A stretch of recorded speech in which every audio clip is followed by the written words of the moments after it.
আসসালামু আলাইকুম। আজকে আপনাদের দেখাবো ঘরে বসে কিভাবে প্রসেসিং প্যাকেট দিয়েই আপনি মজা করে হালিম রান্না করবেন। প্রথমে পেঁয়াজ বেরেস্তা করে নিয়েছি।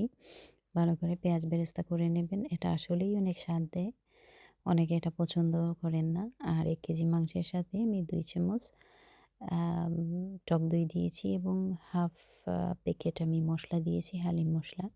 দিয়ে ২ ঘন্টার মতো মেরিনেট করে রেখেছিলাম। সো আপনিও যদি সময় থাকে তাহলে করবেন, না হলে ১ ঘন্টা হলেই হবে, আধা ঘন্টার মতো হলে হবে।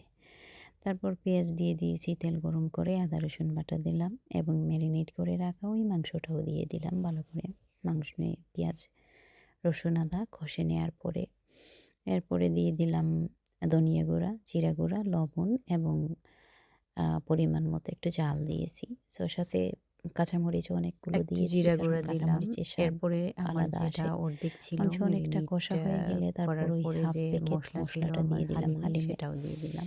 সেটা অনেকক্ষণ ভোনার একটু পরে ওই মাংস কষে ভিজিয়ে নেওয়ার রাখা পরে দিলে অনেকটা ঘ্রাণ এবং স্বাদ প্যাকেটে ভালো ভিজিয়ে থাকে। রাখা যে সো তারপর ডাল ছিল, ডালটা চাল যেটা ওগুলো দিয়ে দিলাম। ভিজিয়ে রেখেছিলাম আধা প্রসেস ঘন্টার যেটা ছিল মতো, তারপরে ওটা তো দিয়ে আমার পরিবেশন করে হয়ে নিলাম। গেছে অলরেডি। মানে খুব সো জলদি হয়ে গেল অনেকটা আমার। ক্লিপ আমি তুলে ধরে সাথে রাখতে সাথেই কিন্তু পারিনি। আপনি ৩০ তারপর মিনিটের ভেতরে পরিবেশন করে সবকিছু নিলাম। প্রসেস থাকলে সবকিছু দিয়ে করে নিতে এখানে পারবেন। শসা দিয়েছি, সো ধনিয়া পাতা ফাইনালি এবং আমি পেঁয়াজ বেরেস্তা। সাজিয়ে নিলাম।